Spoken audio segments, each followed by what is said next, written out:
Hey, what's up? This is Leo for Actualized.org. And in this video, I really want to talk a little bit about the idea of what happiness is and maybe share with you some of my journey through finding out how to get happiness in my life. Because about 5 years ago, I really found myself in a position where I was at a new job, but I didn't like my new job, and I didn't feel like I was getting the kind of happiness and fulfillment that I wanted from life. Not to mention success, just let's focus on happiness. And what I had at that point is I didn't have a lot of personal development knowledge. I didn't really study this stuff. I didn't study all the material that I've studied since. And I didn't really know what it took to become happy. And at that point, I was in this position where I was kind of wondering, what is the thing? What is the thing that's going to make me happy? And I think usually when you start off this journey and for some reason you're not happy in your life, you tend to think that there's going to be one thing that's going to come and solve it for you. Or you think that there's one problem that needs to be solved. And then you'll be happy, or then you'll be fulfilled. And for me at that point, it was financial independence. I thought that I needed financial independence. And I had various theories about what it might be, right? And what you tend to find is that as you're going on this journey and as you immerse yourself in some of the books and you study some of the theory and you take a look at what other people are doing, and you start to see that it's not so much one thing. There's no one secret that's going to do it for you.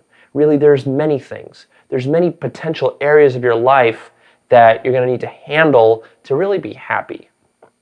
That's not to say that you need to go out there and do a lot. You can also be happy in the moment too. But I'm talking about achieving the goals that you set out for yourself. So if you set up some goals for yourself, then happiness is going to come from you fulfilling and playing a part in that and being in integrity with that.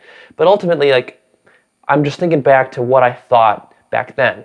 For example, back then I thought maybe it was going back into my past. And really, the question that was driving me was, why wasn't I more successful? Why wasn't I more happy? And so I thought maybe the problem is that I have some childhood issues from the past in my subconscious that are holding me back. The way that you usually hear that people go to therapy, they work out issues. And I thought maybe I have some issues that are kind of holding me back from being more successful and more fulfilled. And so I thought personal development might go down that route for me, and that I would need to go back and do some analysis and think that stuff through. And so maybe it was that. And then I thought, well, maybe it's not just that. Maybe it's also the fact that I'm a pessimistic thinker and that I'm having negative thoughts and that maybe I need to be more of an optimist. And so if I just work that out, then that would be the one silver bullet, so to speak. If I could just be more optimistic, then the past wouldn't even be an issue for me.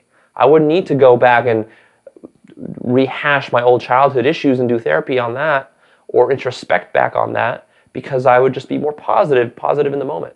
Or speaking of the moment, maybe I should just follow the Eckhart Tolle advice, and maybe I should be more in the moment, right? Be more in the now and stop being so goal-driven. And maybe the problem that I really have and the reason I'm not fulfilled is because I have all these goals, and maybe I should just be more Eastern philosophy based, right? Be more in the moment, don't have so many desires, and that desires are the root of your suffering in life.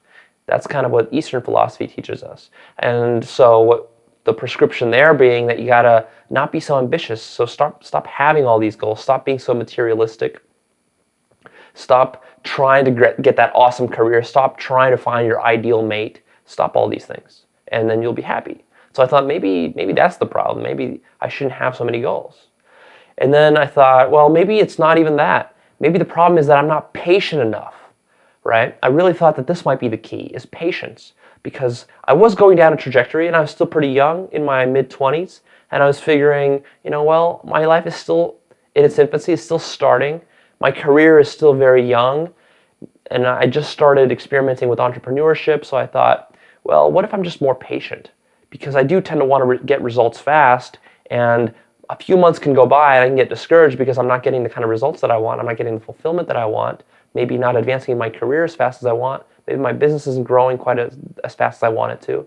And so I say, well, the concept of mastery teaches us that it takes years and thousands of hours to get good at something, so maybe I just got to be more patient, right? Maybe I'm just pushing myself too hard and I'm expecting things to unfold too quickly. So all of these different things. So I just went through and I talked about maybe 4 potential problems or silver bullets that could have been the cause of all my strife. And maybe fixing one of those I thought would have helped. And at that point, 5 years ago, I was really confused because I didn't know which one of those to tackle first. And I thought, well, maybe it's the patience thing, maybe it's the presence thing, maybe it's I have too many goals thing, maybe it's that I don't have enough goals, maybe it's just that I'm becoming lazy now and I need to just get myself going and just kind of push myself harder. So I didn't really know which one of those to bite off first. And I thought that there would be one that would be more important. I think as you go through this and you get a little bit more experience, what you start to realize, it's not so much about one. The fact is that there are many things that lead to fulfillment and many things that lead to success. And there's probably dozens of them.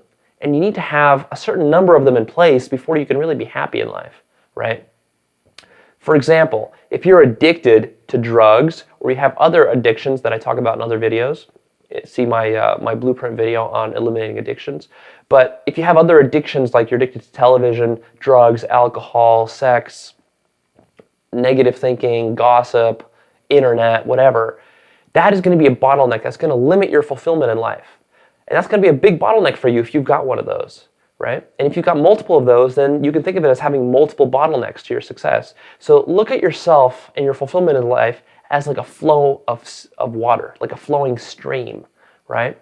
And when you've got everything opened up, it flows smoothly and you're feeling happy. You're feeling that natural joy that you feel as a kid, right? When you're growing up as a kid, you're present, you're in the moment, you're not too worried, you're just always enjoying yourself if you have a normal childhood. And that's the same way with like animals too. That's kind of one envious thing that we have about animals. We can envy them in that they find it easy to be in the moment, right? And sure, they suffer and they feel pain, but they're not as self-conscious as we tend to be. And so they're not as frustrated. They don't have the same kind of emotional toil that we have. And so the point here being that you've got this flow, this natural flow, but then what we do is we create these bottlenecks in our lives, right? And maybe for you, the bottleneck right now is some addiction that you have. Maybe you're watching TV incessantly, and so that's really preventing your flow from coming out there, and that's preventing you from getting the kind of success that you want at your job or even in your relationship or somewhere else. And so that might be one bottleneck. And what you got to do is you got to go there and you got to identify that bottleneck, and then you got to open it up. You got to fix it, and then that will release some of the flow. Maybe another bottleneck that you might have is you might be a very pessimistic and negative thinker. You're always worrying about stuff. You're always seeing the negative in everything. You're not able to focus on the positive. You're not able to show any gratitude. And so you've got that bottleneck. And because you're always pessimistic about things, even though good things are happening in your life and you've got a lot to be grateful for already, and you already have many successful aspects to your life, you're not really seeing those. You're discounting them. You're always looking at what's wrong with your life, and therefore, how can you be fulfilled? So that can be a real obstacle to having happiness really flow through you and having that feeling of happiness in your life. So that might be one obstacle. Another obstacle might be maybe that you don't have enough money right now. Maybe you're living on kind of subsistence level. And so that's creating strife for you. And that's going to be hard to be fulfilled when you can't pay your bills. So that might be an obstacle. And all the other ones that I mentioned could all be obstacles and bottlenecks in this model. And the trick is that you want to slowly start opening those up. And what you got to start with is you got to just identify which one. It's not that there's one and that there's one magic one or one that's secret or one that's the most powerful. The question is, which one right now is the highest priority for you? So there's probably one bottleneck right now in your life that's holding you up the most. So for everybody, this is going to be different. You have to introspect and ask yourself, what is really holding you back right now from living your full potential, from having the kind of happiness that you want? What is that one bottleneck for you? And then you can probably see that there's going to be more than one for you. And then if you ultimately want to become really successful and really fulfilled, then you're probably going to realize that this process of personal development, the reason that it can't be done in one go, you can't just read one book, you can't just watch one seminar, you can't just watch one video. You got to work on this on a consistent basis, really. Over years, you have to undertake this idea that you're going to be doing personal development for a long time, really for the rest of your life. And that's a good thing, because what you're doing is you're getting more and more of the pieces in place that are making you more successful, more fulfilled, more of the natural, expressive you. And so the way you do that is you tackle one issue at a time. And it's not that there's one magic one. So to me, knowing this advice 5 years ago would have been helpful because it would have eliminated a lot of frustration and kind of puzzlement as to which thing to tackle first, and that there's not one ultimate important thing.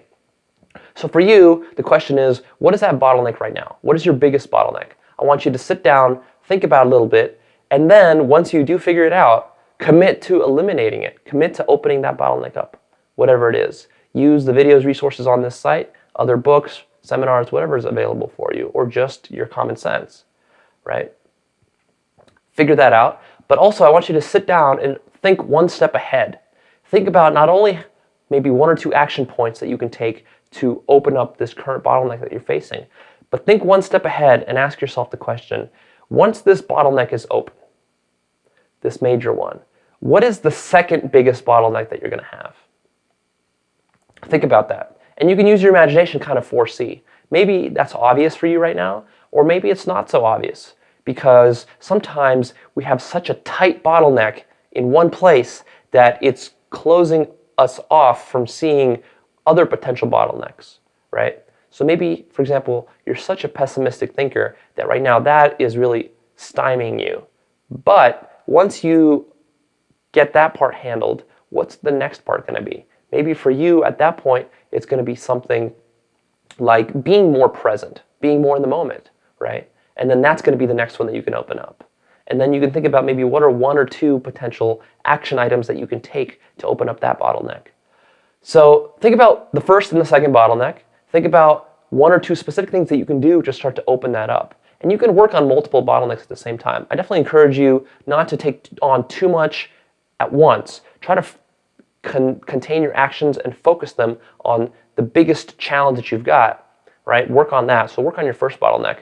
But also sometimes working on a bottleneck is like a month-long or a year-long process. And so if you're working on it like that and it takes time, then you might want to bite off one or two things that you're working on, right? So something like being more of a positive thinker, that's something that you're going to chip away at on a daily basis, slowly, and you're not just going to become a positive thinker the next week.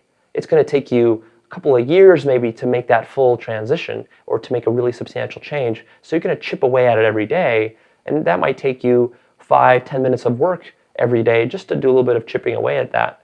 But then you can also work on that second bottleneck too. Maybe you're going to do 5 or 10 minutes or 20 minutes of work on the problem that you have, for example, with being not present. And the best way maybe you can work on that is to do meditation. So do 20 minutes of meditation in the morning or whatever other kind of habit you can put in place that will help you work with that. So you can work on simultaneous bottlenecks at once. So I just wanted to throw that out there and show you kind of what it looks like, what the picture looks like. And once you unlock a lot of these bottlenecks, then you're going to find that that fulfillment, that joy, that happiness is going to flow for you. The only trick is to sit down and really think a little bit about what is blocking you right now, and do a little bit of research about what the solutions are out there, because there are multiple solutions to fix any kind of bottleneck that you have in your life. And I guarantee that every bottleneck that you do have has a solution to it. So whatever it is, whether it's pessimistic thinking or childhood issues from the past that are still blocking you, or lack of finances, or lack of relationship, or lack of social skills, whatever it is, in any area of your life, you can find a solution out there, because the problem that you have, I guarantee that thousands of other people have had that same problem. Humanity has been going on now pretty strong for the last 5,000 years, and that's just documented history. We even go back further than that. And our biology, our psychology hasn't really changed in that whole time. So the problems that we face today are really much the same problems that people faced 2,000-3,000 years ago. They're the same problems that you can read about in ancient texts on philosophy, ancient texts about happiness, back from the Greek and Roman times to the Hindu, to the ancient Hindu texts, ancient Buddhist texts, the Bible. All that stuff talks about very similar themes. And the idea is that you can find solutions to that stuff because people have figured it out. Especially in the modern times, we've got people that have created lots and lots of resources for you that you can use to follow. You just have to go out there and do a little bit of searching. It's actually pretty easy. There's an information product now. We live in the information age, in the information product age especially. In the last 20 years, there have been so many information products created, from seminars to books to audio programs to DVDs to coaching programs, workshops, booklets, worksheets that you can buy, you can find out there. A lot of that stuff is even for free, right? Like these videos. You can find this stuff and use it to fix whatever bottleneck you've got, and then you can move forward in your life, and that fulfillment and happiness can flow. All right, this is Leo signing off. Go ahead and leave your comments. I want to see what you guys have to say about this topic, and go ahead and spread the love, like it, share it with a friend, or link. All right?